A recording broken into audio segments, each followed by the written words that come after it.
Hello everyone. Today I wanted to talk to you about the only GSL champion we've had this year, Maru. Fair warning, I'm going to talk about the round of 16 games, so if you haven't watched those, click off this video, you don't want to get spoilers. If you've already watched these games, you can keep going. So, Maru won his group in the round of 16 as expected, but he didn't do it in a way that was expected, I would say. The first game he won against Neep set the tone pretty much. Maru was going to do whatever the fuck he wants. The second game against Neep pretty much solidified that. Maru literally did whatever the fuck he wanted. He basically made Neep look like a Protoss on the ladder, and he looked pretty hot. So you would say Maru is looking perfect, right? But then the match against Reynor happened, and in game 1 Maru did what Maru usually does.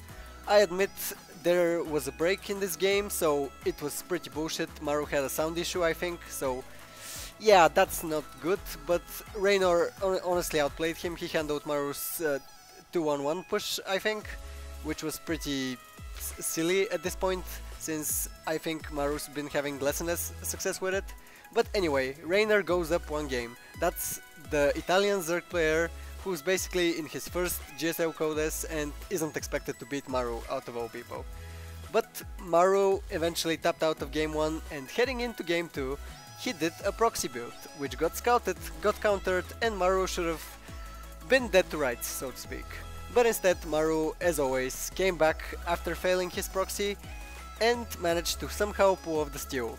To make matters worse, in the next game, Maru proxied again and managed to win with a standard bunker rush, which Reynor failed to hold.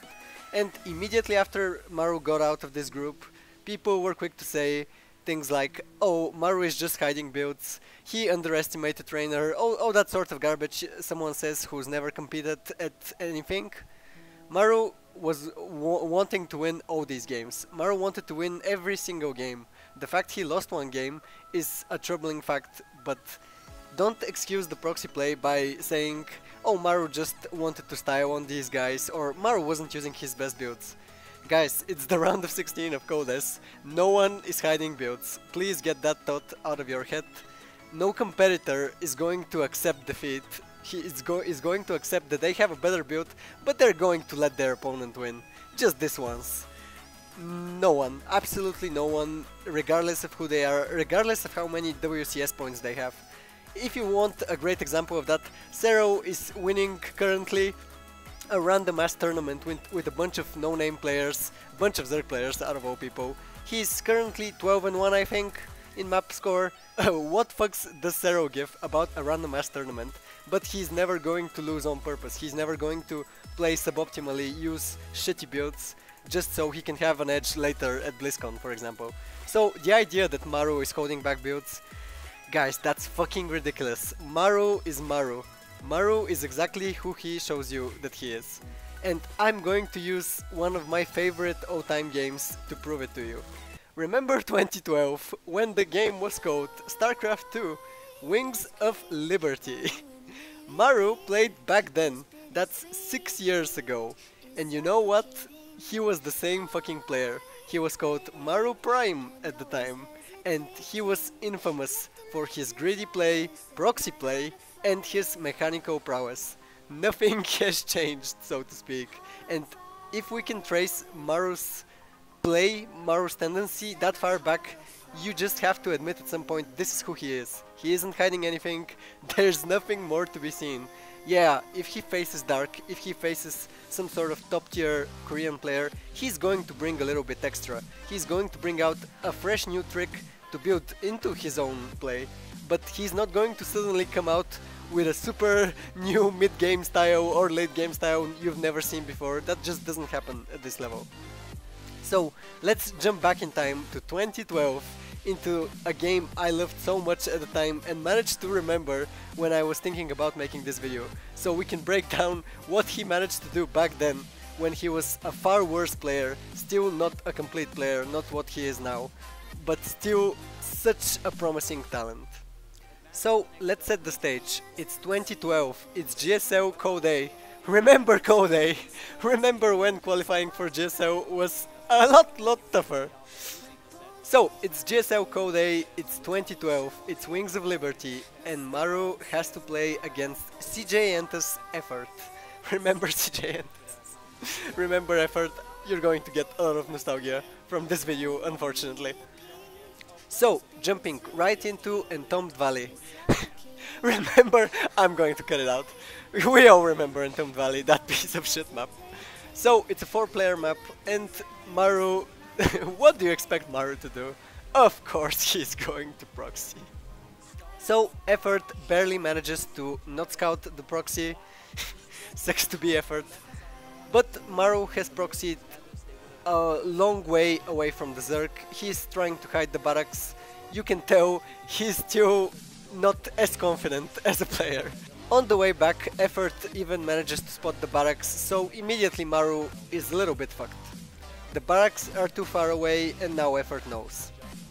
After a very short back and forth, Maru does his best, even manages to get one bunker up, but Effort has a Spinecrower, Effort has a Queen and lots of links. He holds pretty easily and Maru is incredibly behind now.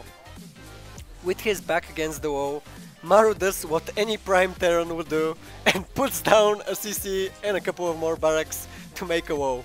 So he basically has no defense whatsoever. He's going to pray Effort enters a macro game, but Effort isn't that kind of Zerg player. If he smells blood in the water, he's not going to let you just sit back on 3cc and do whatever the fuck you want.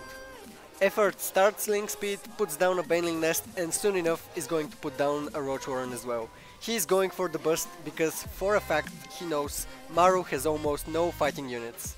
And that's because he managed to even spot the third base with his Overword. Effort has all the information in this game, he has this game pretty much on lock.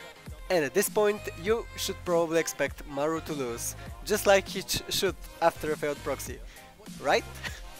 As Effort's units arrive at the third base and forces a lift, roaches are being made, about 12-15 roaches are going to hit the battlefield. Effort has tons of Banelings on the way as well, and Maru is pretty fucked. The only things going for him are the fact his barracks are walled off, but Maru doesn't understand the gravity of the situation and is breaking down the rocks to make it even easier for Effort to pull off this win. And around 11-10, his Hellions, Maru's Hellions, see the roaches, they see the Banelings, and he knows he has so little to hold with. Panic bunkers go up, all of Maru's units try to go into chokes because that's all he has left. His Hellions managed to pick off so many Banelings, to be fair to Maru's efforts, and even as you can see, Maru's bunker almost finished, it doesn't, and he only has one bunker at the natural. His barracks is being set on fire by roaches. His army looks big, but trust me, it's not as big at all. Especially when he has to steam with no medivacs yet. His army can basically steam 1 or 2 more times and that's it. He goes into the bunker, but the roaches are here, the Banelings are here. Maru is pretty fucked at this point, in spite of what it looks like with his army. Links flood in, Maru is utterly fucked. He loses Marauders, he loses Hellions, he loses almost all the Marines basically. He has 1 Marine and 3 Hellions at this very moment. But then the 2 medivacs spawn and Maru enters fucking God mode. Prime Terran behavior. He pulls SCVs, he micros Marauders, he sees Banelings morphing on his natural. That's how confident Effort is that this game is fucking done. But Maru has other plans. With just 2 fucking Marauders and a few Hellions, he micros his fucking heart out, because that's always been the strength of Maru. Proxy your opponent, force a mechanical fight, and then do your best to fucking hold as they own you. At 14-20, Effort breaks down the barracks again. He again enters the battlefield, enters Maru's natural, the designated battlefield for the game. Links keep flooding in. It really looks like Maru is going to hold barely, and then Zerg comes up with 20 more units. But every single time, Maru does his absolute best. He finally loses the last Marauder, the Marauder with a little HP left, but the other one manages to live. He's so low on his Marauders, he can't even steam most of the time, because they have no HP left. The struggle is absolutely real, and it takes Maru maybe 4 to 5 good minutes to hold the Zerg's offense, but he does hold, because Maru is that fucking good mechanically as a player. At around 17:25, Maru steps on creep for the first time in the opponent's base with a couple of units, and although Effort has so many banelings to clean him up, Maru doesn't really care. He even leaves his Marauder to take some extra hits. And his real push is coming up behind us. At around 19 minutes, Maru's push has finally arrived. Effort has a ton of speed banes, but even that is not going to be enough. Maru's positioning is perfect, Maru's hold was perfect, Maru wins the game. So what was the point of this throwback to 2012 out of all time periods? To when Maru wasn't even that good, that complete as a player? It's to show you his identity. Maru is Maru. Don't tell me his proxy builds are him trying to hide something. Maru is going to play the way he thinks he's going to win, and the fact he keeps winning is proof of that. It's going to take a player of stats caliber to bring Maru back down to earth, because honestly, Maru can keep proxying. He can fucking proxy 5 out of 5 games if he wants to, and if he still gets to win, he is right. As long as you're winning, it doesn't matter if technically you should lose. If you can pull it off, you deserve to win, and that's how Maru will keep winning unless his opponents manage to evolve. I hope you guys enjoyed this video, this bit of nostalgia, going back to Wings of Liberty when the game was so much more simpler than it is now. Thanks as always for watching, I'll see you on the next video, whenever the fuck that is. Bye.